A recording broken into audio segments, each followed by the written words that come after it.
You're listening to the Options Insider Radio Network, the home of the Options Podcast. For more quality options programs, visit theoptionsinsider.com or search for Options Insider Radio Network in your podcast provider of choice. Listeners can also access all of our programming through our mobile app available in the iTunes and Google Play stores. Select programs are also available via live stream at mixlr.com/options-insider. That's mixlr.com/options-insider. Don't forget to follow along with your favorite programs and submit your own questions for the hosts at twitter.com/options, stocktwits.com/options, facebook.com/theoptionsinsider, or via questions at theoptionsinsider.com.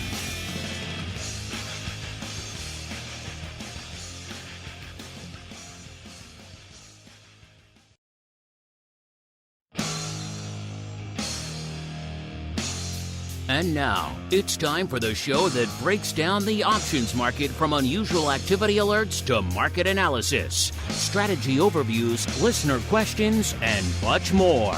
If it involves puts and calls, then our all-star panel will break it down. It's time to hit the Option Block with your host, Mark Longo from the Options Insider Media Group, and co-hosts, Uncle Mike Tusaw from St. Charles Wealth Management, along with Mark the Greasy Meatball Sebastian and Andrew the Rock Lobster Giovinazzi from OptionPit.com. And now, get ready to hit the Option Block. All right, everybody. That music means we are back. Once again, it is Monday, September 12th. It is time to commence our broadcast week here on the Options Insider Radio Network. And how do we normally do that? With episode uno of our bi-weekly options extravaganza, known far and wide as the Option Block. My name, of course, Mark Longo from theoptionsinsider.com. As well as, of course, from the ever-compelling, ever-tantalizing, ever-seductive, Options Insider Radio Network. A lot of you being seduced to the dark side these days, seeing the numbers every month. More of you than the month before. We'd love to see you all. Keep cranking up our bandwidth bills. Not a bad problem to have. Of course, wherever you listen, for all you on-demand legions out there, and again, you are legion. If you like what you hear, keep rating and reviewing. It really does help all the new folks discover the content. Clearly, the new folks, the new ratings have a strong impact on the folks out there. And of course, if you want to go above and beyond, you want to see, what's going on the super hardcore side, the crazy side, dare I say it, the secret club side, then maybe head on over to theoptionsinsider.com/secret club. Join the party over there throughout the week. Multiple shows coming at you live throughout the week. Of course, you get exclusive content like our pro Q&As every Tuesday, usually every Tuesday. Sometimes they move around depending on guest availability, but usually we try to bring them in on Tuesdays, Options Oddities every Friday at the end of the week. So we close our week out with exclusive content, giveaways, like we said, live streams, a whole bunch of other fun stuff. Hope you folks all enjoyed the live stream that was VOLViews 500. We opened it to all and sundry because that's a huge milestone. You can't keep that locked away for a select few. Everyone needs to come and play in VOLViews 500. So if you haven't checked it out, it is on the podcast feed now. Go check it out. It was a fun time, special guests, all sorts of tomfoolery. It was a suitable way to celebrate VOLViews 500. And it's a suitable way to kick off our broadcast week here. We haven't done it in a couple of weeks because, of course, we were off last week for the Labor Day holiday. So a lot of you guys have been itching. You've been jonesing for a little bit of the old Guess That 80s Wrestler via his entrance music. Unfortunately, Uncle Mike will not be joining us today. He had a bit of a family emergency he had to go deal with. He will be back on Thursday. So our thoughts are with him today, but the show must go on, as they say. And we know you folks, you've been hungry and you've been waiting for a couple of weeks. So we will unleash the beast. That is the that's on Fridays. That is the wrestling guessing game. So we're going to have a one-man army playing this week. He is the greasiest of meatballs, Mr. Mark Sebastian from OptionPit.com. Mr. Meatball, A, how are you doing today? B, have you recovered from the VOLViews 500 Spectacular? And C, are you ready to guess some 80s wrestlers? One, yes, I've recovered from. One, I'm doing well. Two, it took a while, but I've recovered from VOLViews.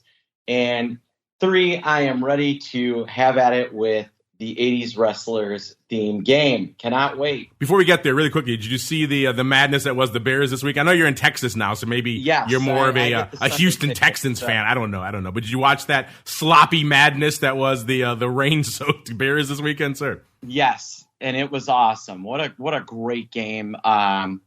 Really exciting, fun to see fun to see them do well, and that field just unbelievable. I wonder why the Bears want to move. Yeah, exactly. That was Exhibit A for the Bears getting the heck out of Dodge. We were very close to going to that game, and at the last minute we did not, and thank God we did not. Did not want to be drenched for 3 hours. That is not pleasant. Yes, the field was a slip and slide. Check it out if you haven't seen it, listeners. Fun stuff. But it is now time to play Stump That Meatball. He's got some catching up to do because I just pulled up the numbers right before showtime here, and Uncle Mike has a 2-1 lead right now in the very precious, the uber precious battle for the 80s era vintage, but scaled up to 6-inch exclusive San Diego Comic-Con Sergeant Slaughter, coming hopefully sometime before June of 2023. That's the earliest shipping date I can get on that. So it's a hard one to come by, but we'll get it to you, whoever the winner is. So without further ado, let's go. Name that 80s wrestler.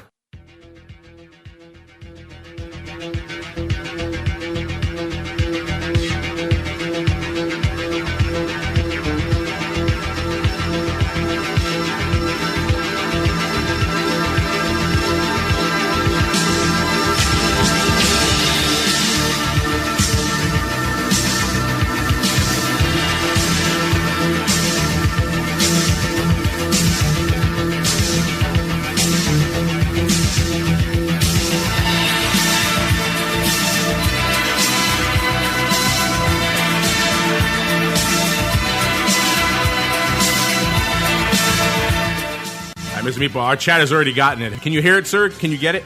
I can hear it. I'm trying to think of what it could be. It's definitely a good guy, and I recognize the music. I'm trying to think of...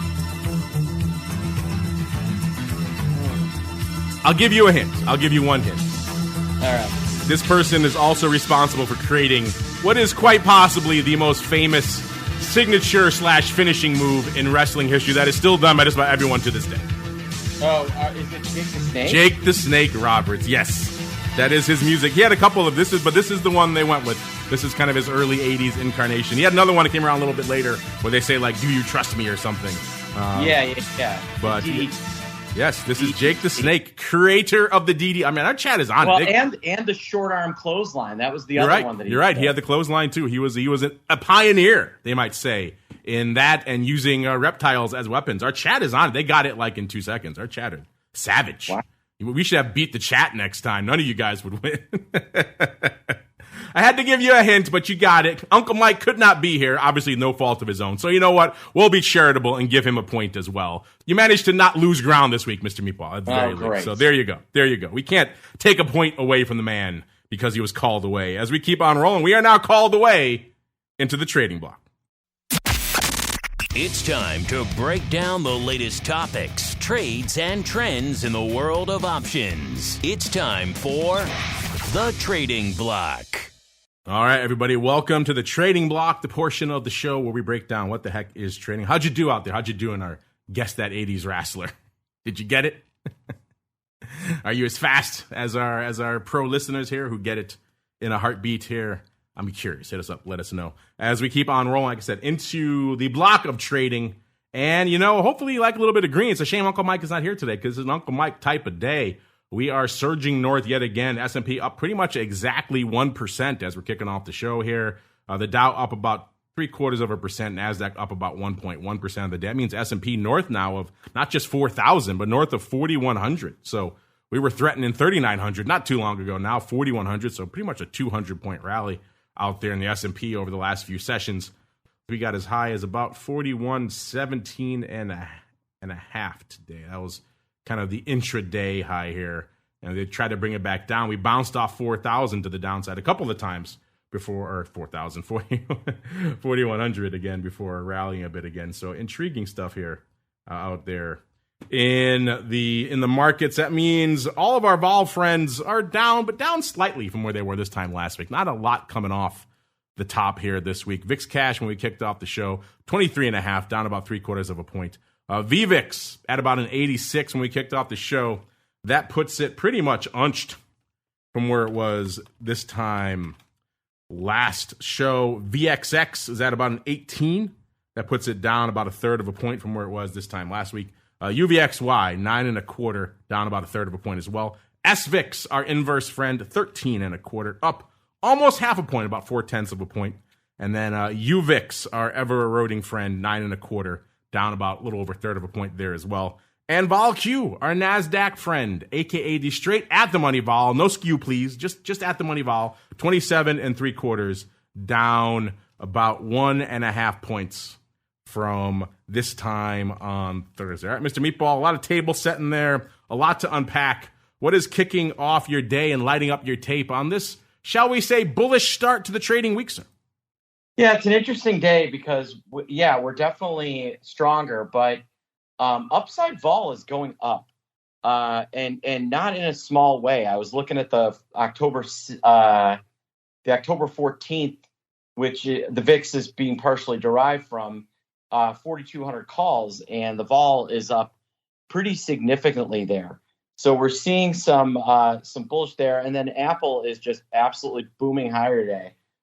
They tried to crush it last week, got a little bit of a bid on Friday, and it's just completely broken out. It's up almost 4%. So if you're wondering, hey, why is the market up so much? Apple is absolutely blowing higher. We also see some of the other mega caps looking very strong. Tesla is strong. Microsoft is up. Even Meta doesn't look so terrible at flat on the day. So just kind of interesting moves all over the place in the market, but I think Apple is kind of leading the charge today. That makes sense. They were kind of coming for it earlier. It had retreated about 20-odd points from its recent high, not, of course, its 52-week or all-time high. That was last year. But they got within spitting distance of it. Got around 10 points away from it before they came back for it again, and now they're driving it back up out there in options territory. We're going to get to all that fun in a second in terms of breaking down the numbers, what's lighting up our tape out there today, listeners. Before we get to that, really quickly, Mr. Meatball, because I didn't get a chance to ask you this on VolViews 500 on Friday. I had a chance to ask your compatriot, the Rock Lobster, this afterward on options oddities there, but we were so jam-packed on that show on Friday, so many special guests coming in, didn't have a chance to really reminisce fully. So I have this question for you, looking back on the full 500 episodes now of Volatility Views. What, if any, are the standout episodes or moments or just things you remember that really resonate with you over that past 500 episodes? I remember a nice conversation about skew at one point. So we brought in that professor who didn't really understand skew at all. That was pretty fun. Yes. I think, we've been live during some of the really big moves in volatility on Fridays has always been kind of exciting. The first time I heard Russell's weekly rundown was absolutely. Who can forget where they were the first time they heard Russell's weekly rundown? That was worth every single penny. And, I just kind of the group of experts that we've had on has been really fun. I've enjoyed our different interviews with all these different traders. That has been absolutely great. We've shifted a little bit from professors to guys that are industry leaders, but more in the trading business. And those are kind of my really distinct memories. Just really enjoying that. And then, the times where I always enjoy the times where, like today, everybody bailed and it's just you and me going through the market and figuring out what's going on and creating, I think, some really good content that has helped people make money. And it's funny you mentioned, obviously the guests were great. We ran through a bunch of the guests out there. You mentioned the worm turning on the show. That happened many times over the course of the 11 plus years. One that really stands out to me. I was pretty sure I was right. I wanted to go back and check as you were talking, and it is correct. The whole Comey announcement of the email investigation into Hillary, that came out right during the show. So we saw just probably one of the more aggressive vol swings we saw intra-show right as that came out, because that was October 28th of 2016, listeners, and it seemed like we were just days away from Election Day. It seemed like we were trending one way in the broad polls, and then that announcement came out, and it seemed like that just shocked everything, shocked markets, sent vol shooting up, and it was one of the more memorable and more aggressive market and vol turns that we've seen over the course of that show. And again, we've done that show through 2011 with the S&P downgrade, threats of market shutdowns, multiple elections. Russell, I forgot to mention too on the show, Russell and I doing the special live multi-hour episode that was Vol Views when we were watching the election results come in 2016. I remember he and I both looking and saying, Trump won Ohio. And that's when it hit both of us that actually could really be a thing. It wasn't until that moment that the pollsters and most of the pundits were really taking him that seriously. And all of a sudden, bam,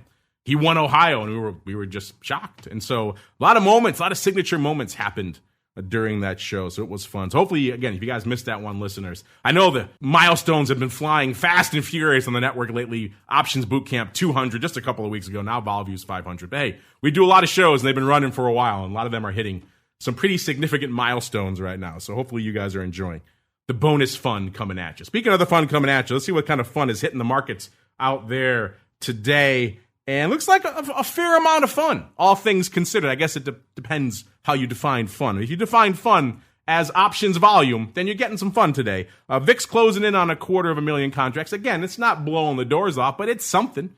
It's not 120,000 like we've seen not that long ago out there. It needs a shot in the arm, too, because the ADBE, like we said for a while now in VolViews, is trending in the wrong direction. It is about to break 400,000 in the wrong direction. It's at 401 right now. So we're going to be looking at a 3-something pretty soon if all things stay as they are. So hopefully today can juice up those numbers a little bit. SPY doesn't need any juicing, that's for sure. It is juicy. It is frothy. It is full of pulp. 5.6 million contracts on the tape for SPY right now. This is looking like a whipsaw-y kind of day, but we've been mostly shooting out of the gate. We have bounced around the 4,100 a little bit, but this is the kind of numbers you expect to see on a day when we're whipping up 1%, then we're down 1%, and instead we're shooting up, and the volume numbers are shooting up with them. The ADB now over 7 million for SPY, listeners. 7.1 million contracts. The S also saying, hold my beer, kid. I'm going to play too. 1.6 million contracts on the tape right now for the S. So they are coming for the paper here today. The ADV and the S now 2.4 million. That is a lot of paper for the S, just from an ADV perspective. So, wow, usually north of 1 million is a pretty decent barometer for an active day in the S by this time of day, and we are obviously well north of that. Small caps, 575,000, also looking pretty firm, pretty robust. That ADV is 863, and that has shot up as well. That was well below 800,000 not too long ago, and now it is up to 863, and they're still within spitting distance of it. They're going to hit that today out there in IWM. And not to be forgotten, the Qs, already almost at 2 million contracts, 1.95 million contracts. The ADV out there in the Qs, listeners, 2.56 million. And you know what, listeners, I've said it before, I will say it again. When we see these kind of active index days, it doesn't always translate into a lot of single name options paper, especially when we're looking at the bottom end of our top 10. That's pretty much what we're seeing right now. This is one of the lighter days we've seen in terms of how much it costs you to break into the top 10 in quite some time. Top half of the top 10, different story. They're always pretty active, and you can probably guess which ones are popping off today. But number 10 is only 149,000. That's all it costs you to break into the top 10 today. We've seen nearly 2x that multiple times in recent shows here. Today, only $1.49. That gets you to Ford. Ford's hanging out right around $15.50, up about 14 cents, or nearly a full percent today. Doing decent paper. Usually that's not enough to break into the top 10. Today it is 149,000 contracts. Number 9, another frequent offender of late. Even usually it's reserved for the light days like today. This name doesn't usually break in when we're rocking and rolling. This is the old Alphabet, aka Google. It's actually off about 6 cents today, hanging out right around 110.5. Good for $1.62 out there. Then we jump up to more reasonable paper, what we usually tend to expect for what it costs you to break into the top 10. That gets us to number 8, which is AMC. So the apes back in action. 246,000 contracts on the tape for AMC. So AMC hanging neck and neck with VIX today. Almost $10, $9.97 right now out there in AMC. Up another 26 cents or about 2.6% out there. So a nice little pop for AMC. Let's see how high did it get today. Got up to 1070. So it has retreated well off the highs. Are you folks? I know we had that poll a couple of weeks ago about the meme stocks back. A lot of you folks voted yes, but are you folks slinging yourself some AMC right now? Clearly, nearly 250,000 contracts going up, so more than a few of you are out there. But I'm curious, are you playing in the memes? If so, how are you doing? Are you doing it straight up calls, call verticals? Are you, God forbid, buying the stocks? Who knows? Hit us up. Let us know. Number 7, the one that Meatball kind of just referred to, I think he damned it with faint praise, saying, they're kind of doing something today, which is a good way to kind of summarize this name. I don't think anyone's overjoyed about this name unless you're Mark Zuckerberg. This is Meta, a.k.a. the artist formerly known as Facebook. 168.96 right now, off about 20 cents. So they are retreating off their highs right now as well. So if how these single names are playing out is going to play out in the broad market, we might be looking at a pullback later on in the session because all these big names were much higher earlier in the session. Facebook was at 171 and change, and now it is back to actually then it sold off to 167.5. So they've had quite the range already, and have now tried to rally off that low a little bit. So interesting back and forth out there. Number 6, one of our frequent offenders today, hanging out at number 6. It's AMD, only 263. AMD should be somewhere around 400,000 contracts right now. So kind of a light day for AMD. They're off a little over $1, about $1.10, trading about 84 and a third right now. And then not to be left behind, its other chip friend, also a staple of our top 10. It's NVIDIA, exactly 300,000 contracts right now for number 5. So we're all the way up to getting into the top half of the top 10 today, listeners, and we're just at exactly 300K. So you could tell it's a pretty light day, especially in that bottom half of the top 10. AMD right now, 143 and about a half, off about a third of $1 or so today. This name's been out of our top 10 for a little bit. That's surprising because it was just a given that it was in there pretty much every day for the last couple of years. This is NEO today, hanging out at number 4, back in the top 10, 317,000 contracts. NEO up $2.50 or nearly 13%. So it is a strong day for EV-related names, at least so far, Ford and NEO. We'll get to some of the others, perhaps, spoiler alert, in a little bit higher in our countdown here. Number 3, the Amazonians. They are back in our top 10 today, listeners, having put together 387,000 contracts. So again, really light day. We're barely out of the 300Ks, and we're already at number 3, listeners. So yeah, kind of a light day out there. Amazon up about 2.25, 1.7%, hanging out right now, 135.5. Then numero due, back to the electric cars. It is, of course, Tesla finally managing. So a huge jump from 3 to 2. 387,000 to 1.02 million. We're suddenly in the M range now, and that's Tesla. Up 4.25 right now, trading right around 304. It's done a lot of living already today. Started off the day right around $300, shot up to, looks like about 305.5 was the high for the day, then gave it back up to 301.5, and now back up to about 304 again. So a lot of living today, and that's good enough for 1.02 million. And then the big dog taking back its number 1 spot. It's been kind of languishing lately. It hasn't really been threatening the top spot. It's usually been hanging out 2 or even 3 sometimes or below.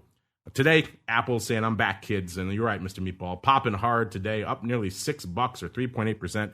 Hanging out right now, 163 and about a third out there. So nice run, about $20 below its 52-week high, or pretty much all-time high right now, right around 183. So an interesting little pop out there today. You know, it's the old buy the rumor, sell the fact. They had their big event last year. And then apparently after you sell the fact, you buy it hard again the following Monday. That's the cycle we're playing right now in Apple. You folks still playing out in Apple? I know it was a hot one for a lot of you for a while. We had those surges of daily volume for a while, a lot of near-dated options going up in Apple. Are you folks still playing in Apple, or have you moved on to some of the more esoteric names? Speaking of esoteric names, we still got some names popping off this week from an earnings perspective, even if it is starting to get a little bit lighter.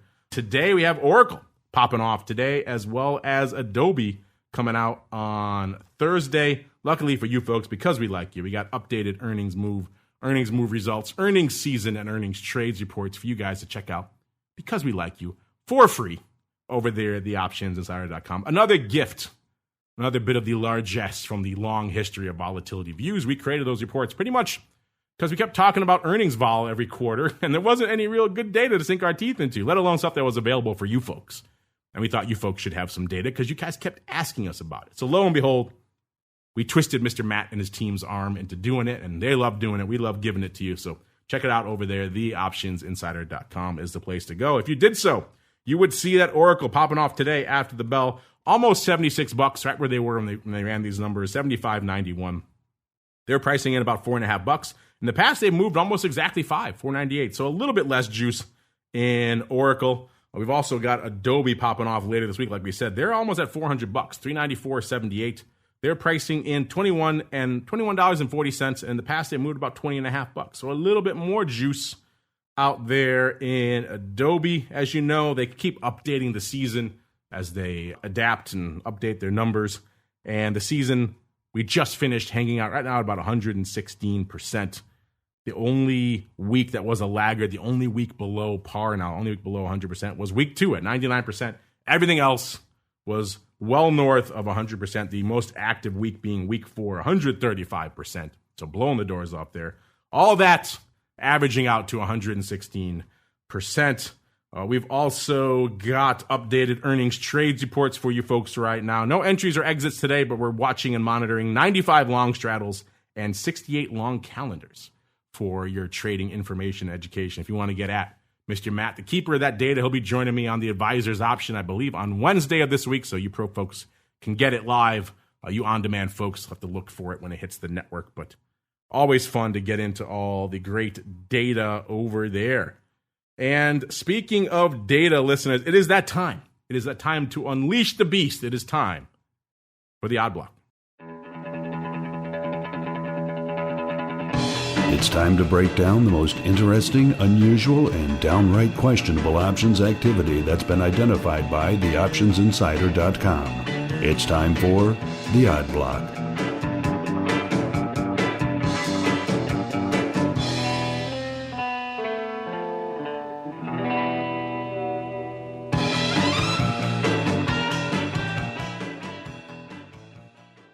All right, everybody, welcome to the Odd Block, the portion of the show where we break down the weird, the wild, the whimsical paper that is lighting up our taste. Speaking of weird, wild, and whimsical, our chat right now is like they've been sucked down the rabbit hole of fantasy football. They're debating Brady versus Rodgers. Mr. Meatball, where do you fall on the age-old, time immemorial debate, Brady or Rodgers? I mean, Tom Brady. It's not even close. How many Super Bowl rings does Aaron Rodgers have? 1, I believe. Yeah. How many does Tom Brady have? More than he has fingers, almost. Yeah. Right. More than he has. He's been in 11. I want to say 12 of them. He's won 7. Give the guy. I don't think that we need to. I don't even think there's a debate.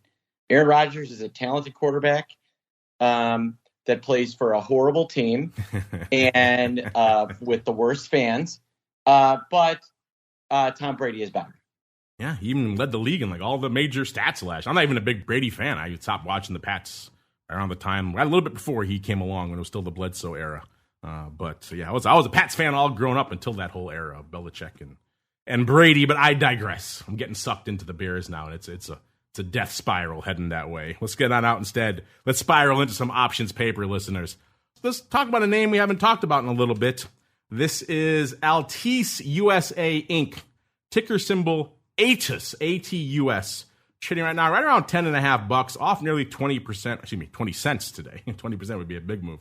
Off nearly 20 cents on the day. A year ago was trading $27.43. So they've obviously seen better days, off coming in on 2/3 on the year. So a rough year for them.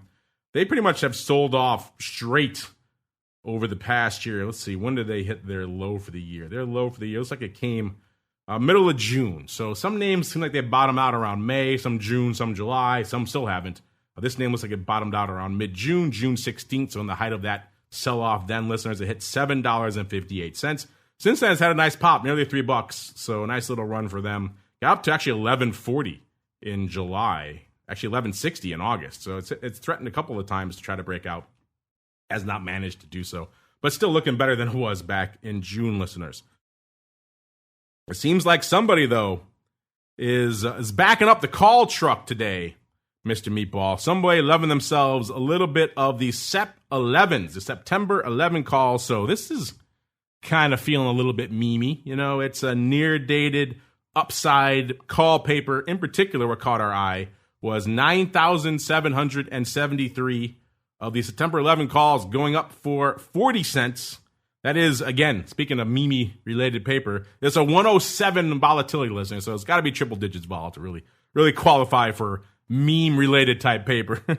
The stock was higher. Stock was 1080, so they are already wearing it on these bad boys when they put these up. The earnings are in November, so there's no earnings in this. This is just a straight-up swinging for the fences between now and September expiration. And then they liked it so much they came back and did more. A total of 17,000 of these bad boys have traded so far today. So Mr. Meatball, somebody loving themselves a little bit of ATUS USA, saying now through September expiration, which isn't that far away, they're looking for a nice pop here. What say you, sir? Does this come across your big money flow today? Yeah, you know what? It did. They bought a block of 7,500 and then another 10,000 after that. 17,562 of these have traded so far. This is not the most active name. It has some open interest at the 14s and the 12s, but this is a lot of paper that is very short dated, and they have blown the vol up. The SEP vol is now 136%. It was not that high on Friday. Let me tell you at that point, it's up about 65 points. So we're talking about some serious buying on the 11 strike, running vol higher. Uh-oh. Maybe some of our folks who, if they have some ATUS in their back pocket, maybe they want to take advantage of that to dump some of this, take advantage of that juicy vol, triple-digit vol going into expiration, listeners. By the way, it's not the first time we talked about ATUS USA, but it has been a while. The last time we talked about ATUS was a little over a year ago. It was July 12th, so a year and 2 months ago. We talked about it on the show. We talked about pretty much the exact same type of paper, just a little bit smaller size. In particular, we talked about someone coming in and scooping up 4,600 of, and this level may hurt if you're an ATUS holder, the AUG 36s. That's the level they were at a year ago, listeners. They paid 93 cents for those. The stock at the time was 34 3/4, Mr. Meatball. And this one, I just read you off the stock chart, so you can probably guess how this one worked out. But spoiler alert, the answer was not well. The stock closed somewhere around 26 and a half bucks on expiration that month. So those 36 calls went out pretty much worthless. They lost a little over 400 grand, about 430,000. So it seems like this is not the first time we've seen folks swinging for the fences in ATUS, Mr. Meatball, but also perhaps we shall hope that these work out a little bit better, at least in their favor. It's a wee bit cheaper stock to play around with these days, Mr. Meatball. Yeah, they lost the last time, but this is some serious paper. So one has to wonder if these people if we've got some cheaters out there and some news is going to hit. ATUS is a cable provider in like Eastern Texas. So I don't know, maybe someone's going to scoop them up because this smells like cheaters. Just going to say it. Uh-oh, Meatball says it smells like cheaters. Yeah, not exactly a name that you think would be synonymous with hot explosive paper. This is not a biotech or anything like that. No. Maybe, again, you're right. Maybe something is afoot in the internet areas of Eastern Texas. So we'll keep an eye on this one, listeners. We were talking about it and we watched it before. It did not pan out. Stock less than a third of what it was back then. So we shall see if this swing for the fences, at least the near-term fences, if this one pays off. You like more upside swings for the fences? We know you do. So let's dive into our next one here, listeners. This is CPRI Holdings, Inc. Ticker symbol CPRI. I'm guessing the Meatball likes this one. This is a multinational fashion holding company based out of the British Virgin Islands out there. Trading right now about 50 3/4, off a little over 3, about 3 1/4 right now. Actually, on the year, it's off 3 1/4. On the day, it's actually up nearly $1, popping hard, up nearly 2% on the day. So they've had a nice little run today. They started off 50 and a half bucks, got up to about 52 exactly, and they since have given it up back to 50 3/4 again. So they have given up most of their pop for the day. We'll see if this holds. Like we said, on the year, it's been a little bit more active. A year ago, $54, and they kind of had a few surges up to the mid 60s to low 70s. They topped out for the year at 72.37 on February 16th. And they fell off a cliff in that cycle. They fell on March 2nd, they were $69. And March 7th, they were $46. So they got annihilated in the March cycle. And then ever since has just been kind of trying to regain its lost luster with middling success, even though the last couple of weeks they've had a nice little pop. Last week they were trading $46. They hit their low for the year actually on May 11th. So this is the one that bottomed out in May at $36.90. So if you look at it just in the last couple of months, it's had a nice little pop. And Mr. Meatball, it seems like someone also thinking that this name perhaps has perhaps extended itself perhaps a bit too far. I'm looking at when these went up. This was when the stock was $51. Someone coming in this morning and looks like they were blasting away on the SEP 49s. So our initial scan, it looked like it was paper buying these things, but it looks like it may have been an overwrite now here. 4,082 of these SEP 49s going up below the bid. The bid was $235. They were $235 at $260. They went up for $231.60. So obviously going up on splits, listeners having to hit multiple bids to get all that paper filled. The stock was $51, so a little bit higher than it is right now. Again, there are no earnings in this cycle. The next earnings announcement is on November 2nd. So, Mr. Meatball, looks like someone may be thinking this recent pop we've seen is perhaps a wee bit overdone. They chose an aggressive strike to the 49 handle, so they're not playing around. Looks like they're calling a top here for the next couple of weeks in Capri, sir. Is this one of your favorite fashion names? And what do you think about this call right? Well, I know you and I like to go out in the summer and wear our capri pants together. This looks like a close. I think that because I'm noticing the open interest, somebody bought a bunch of these for about $1.30 a few weeks ago, right as this stock was starting to take off. I think they're basically, in a different way, closing up shop, saying, hey, the run's over, taking their ball and going home because they're not doing any rolling, not doing anything else. I think they're just taking these off. And unwinding the SEP 49 calls. So they're basically saying the move's over, easy money made, I am done, and this thing is probably going back to whence it came. That seems to be the case. I'm looking at it right now. September 1st, about 4,000 of these bad boys. So numbers-wise, it lines up prices somewhere between $1.25 and $1.50, listeners. They went up in smaller lots, 500 lots, 200 lots or so. But it seems like folks were gobbling them up. That would certainly explain their willingness to kind of blast away at them through the bid because they're already sitting on some money. So they're looking pretty good. In which case, either way, listeners, if you're looking at someone dumping some calls, obviously taking profits never the worst thing. But also, obviously, they're not thinking this thing is poised to explode anytime in the near future. So they're taking their roughly $320,000 and getting the heck out of Dodge. And again, given the fact that how many people we've seen leave money on the table of late, so you got to kind of salute this person for taking their money, getting the heck out of Dodge, living to fight another day. We already reviewed Altice. Let's pack in one more review today because it kind of is a bit of a light single name day. Speaking of packing things in, listeners, we're going to end things off here with the pack. No, not the Green Bay Packers, but Rand Pack Holdings Corp. Ticker symbol PAC, P-A-C-K. This is a manufacturer of machines and paper products used in protective paper-based packing. Oh my God, a lot of P's there. For shipping goods and merchandise. It's going to pop our audio with plosives here. We talked about this on the show back on July 28th, listeners. Looks like someone was drawing a line in the sand here in PAC. On the AUG 7.5 puts, they sold 5,130 of them for $1.40. It was right on the bid. It was a pretty wide market, $1.40 at $2.15. But then again, it is the pack. Not putting up a lot of paper here. It's like it was done immediately post earnings. So they were taking advantage of all the action to try to harvest what little vol was left after the earnings announcement. The stock was $5.92 when they sold these puts. Again, these were the 7.5 puts, listeners. So these were in the money puts. So an interesting choice. And looks like it ended up doing a whole heck of a lot of nothing.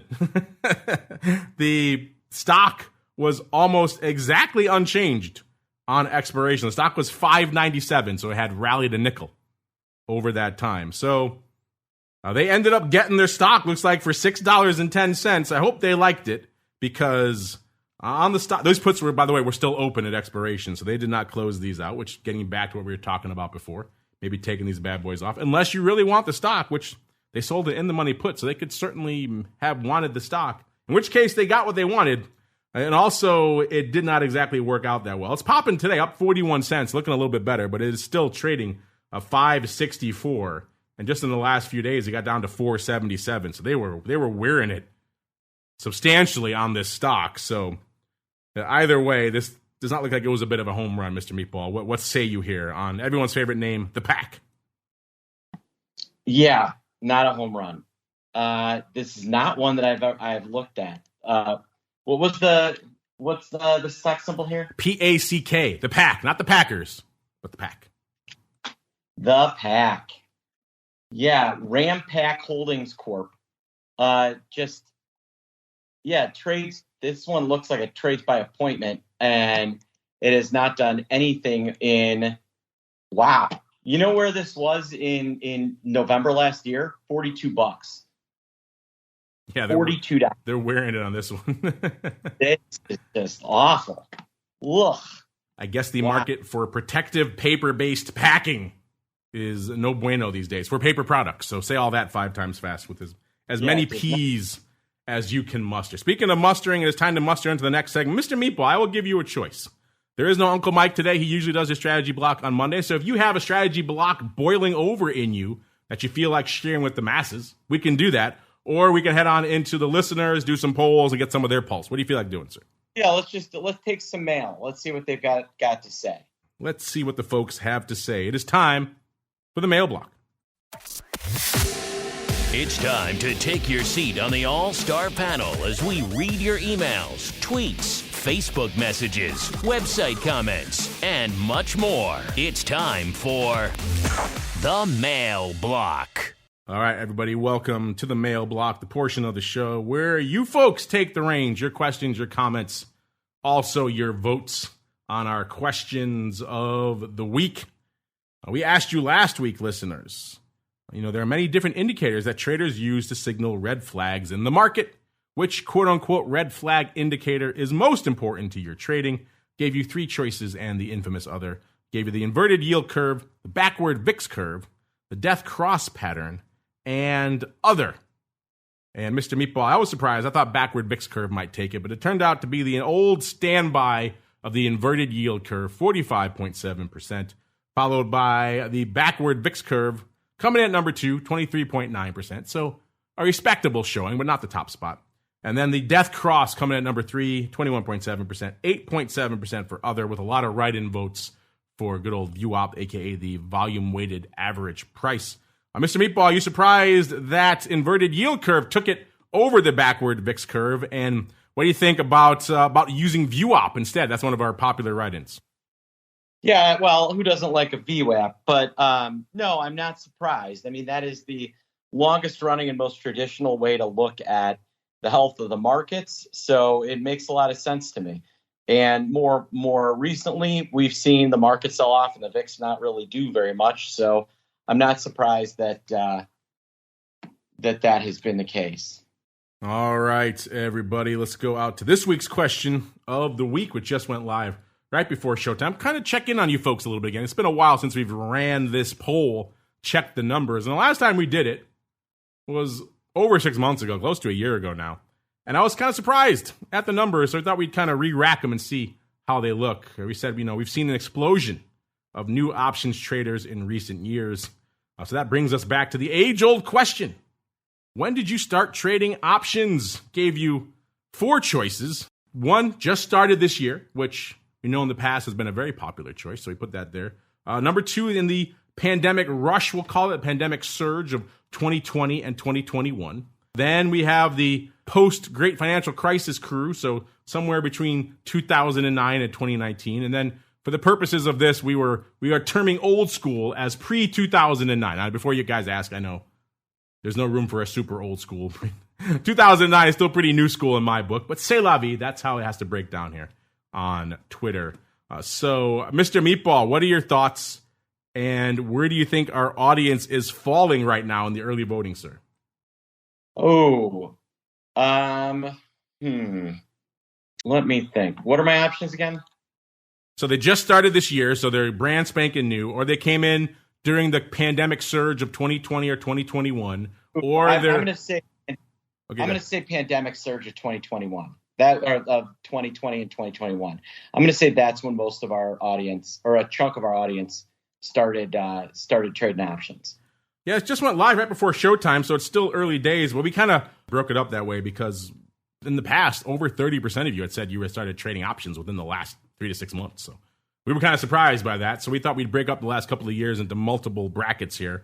And so far, Mr. Meatball, actually post-Great Financial Crisis, the 2009 to 2019 bracket is winning with 80% of the vote. I know we got hardcores out there, and a lot of you have been trading for a little while, so we know a lot of you are in that bracket, if not in the old school bracket. But so far, Pandemic Rush and Old School are tied with 10% each.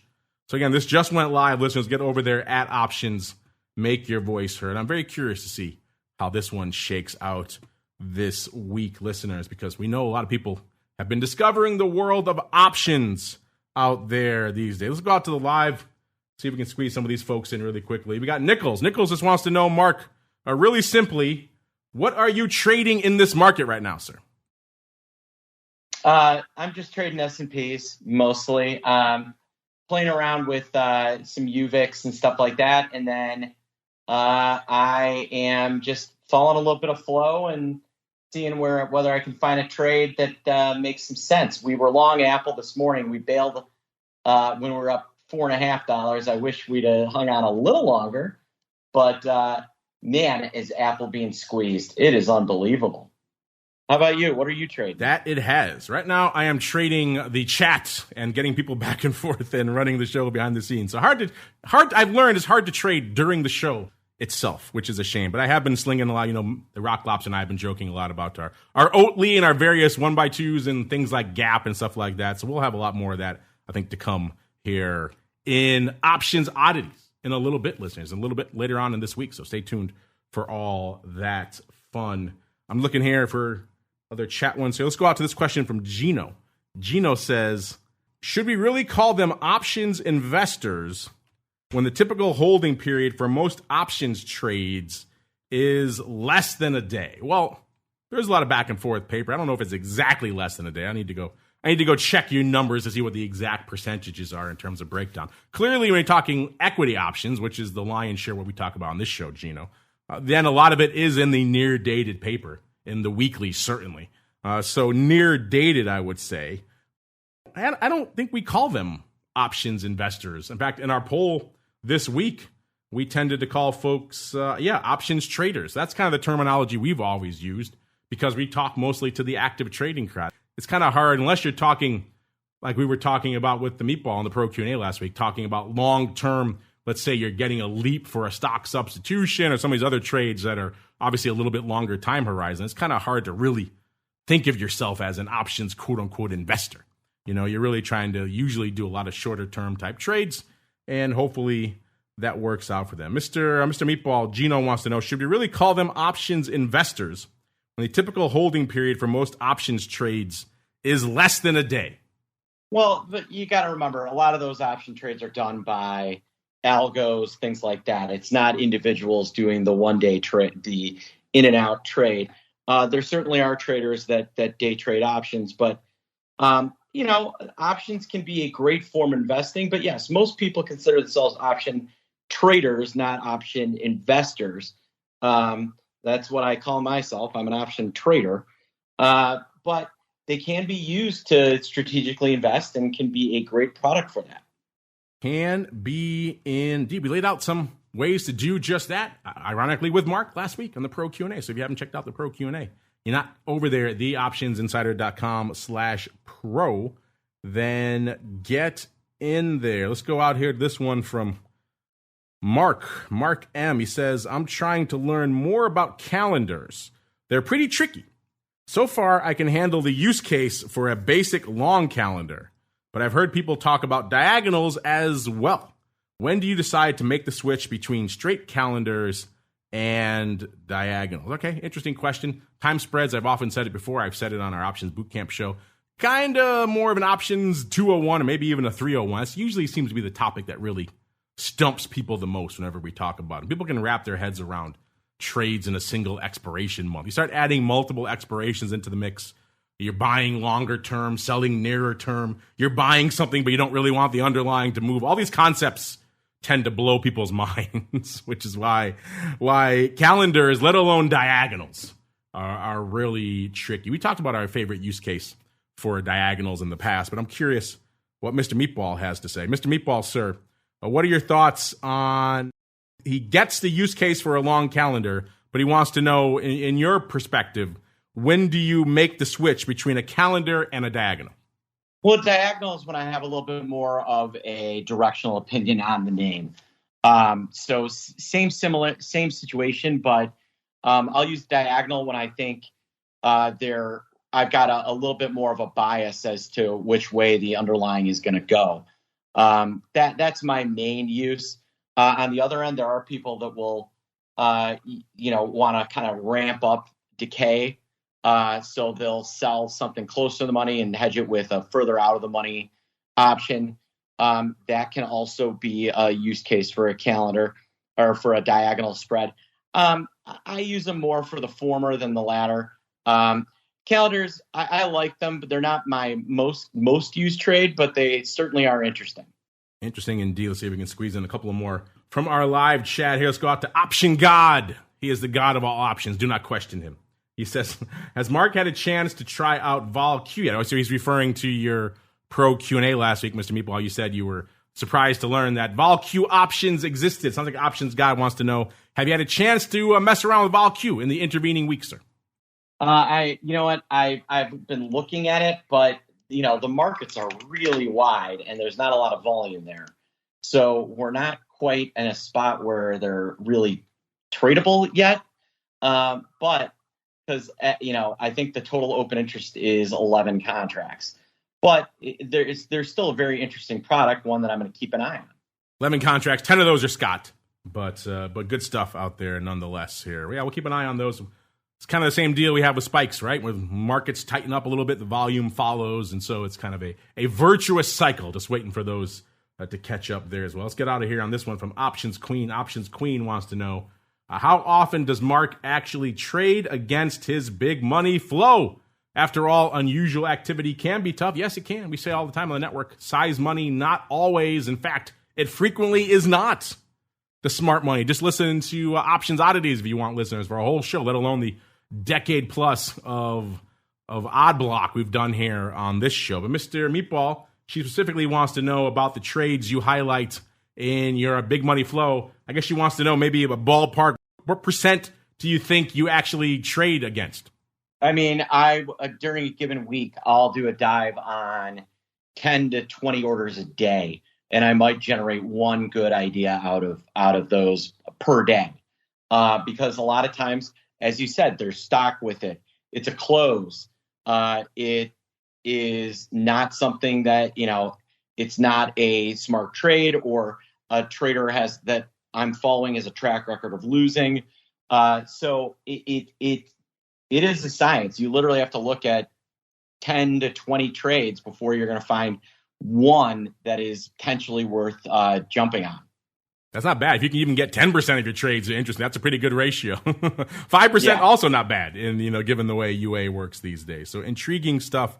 Listeners, good questions all. As we keep on going into our final segment, it is time to go around the block.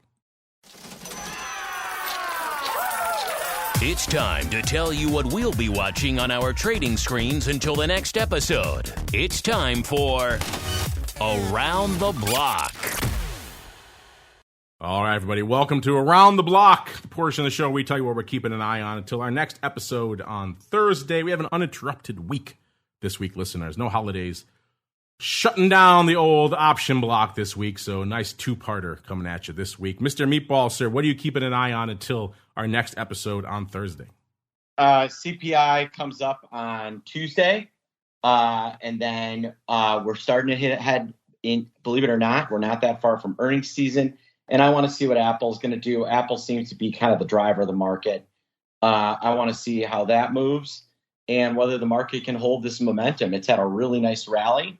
Can it hold it? And I think the way we trade today is going to be very insightful as to where we're going.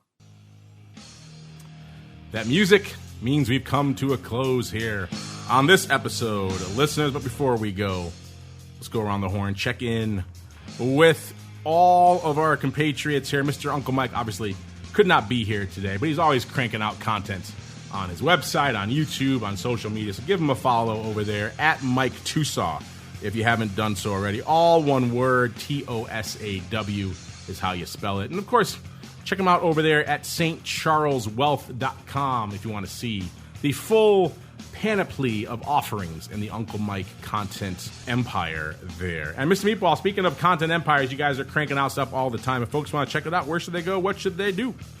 Just go to optionpit.com and you can read what I have to say just about every day. And it'll be worth your time. And come and check us out. Is that stuff behind a paywall? Can they just go get it? Or no, it's free. Just go to optionpit.com and you can read our different posts. There you go. So, free. Every day it's free. There you go, listeners. Free. It joins the tsunami of data and fun stuff we have coming at you here on the network. You can get some great content over there in the land of the pit. We got to get on out of here, but don't worry.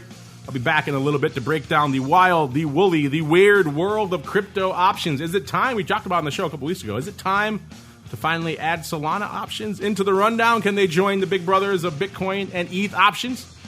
I guess you got to tune into the Crypto Rundown to find out. Then, of course, we are back again later this week. I mentioned already with our buddies tomorrow. Actually, we got a double dose for you. We got a pro Q&A with our buddy Mr. Ash Vyas, the Vol researcher. Did the best presentations I've ever seen at RMC about dubious correlations, as well as, of course, his nighttime job. He moonlights as a thriller novelist. So maybe you can get some questions in about that. Check out his most recent work, Carnival Girls. I heard he's already got another one in the works, so he's quite the prolific author these days when he's not out there research involved. So get your questions in for him if you have not done so already. Also going to be joining us tomorrow, we've got Mr. Mead Wells from Also, a.k.a. A Leg to Stand On. It's time to check in on them. It's coming up on their big annual charity drive to help kids who are amputees get prosthetic limbs. It's a great charity, so that'll be coming at everybody tomorrow, not just for the pro folks. And then, of course, back at you on Wednesday, Options Bootcamp, Options Playbook Radio, as well as the Advisor's Option, so a trifecta on Wednesday. Then back again on Thursday, another episode of the Option Block. Stay safe out there, everybody. You're listening to the Options Insider Radio Network, the home of the Options Podcast. For more quality options programs, visit theoptionsinsider.com or search for Options Insider Radio Network in your podcast provider of choice. Listeners can also access all of our programming through our mobile app available in the iTunes and Google Play stores. Select programs are also available via live stream at mixlr.com/options-insider. That's mixlr.com/options-insider. Don't forget to follow along with your favorite programs and submit your own questions for the hosts at twitter.com/options, stocktwits.com/options, facebook.com/theoptionsinsider, or via questions at theoptionsinsider.com.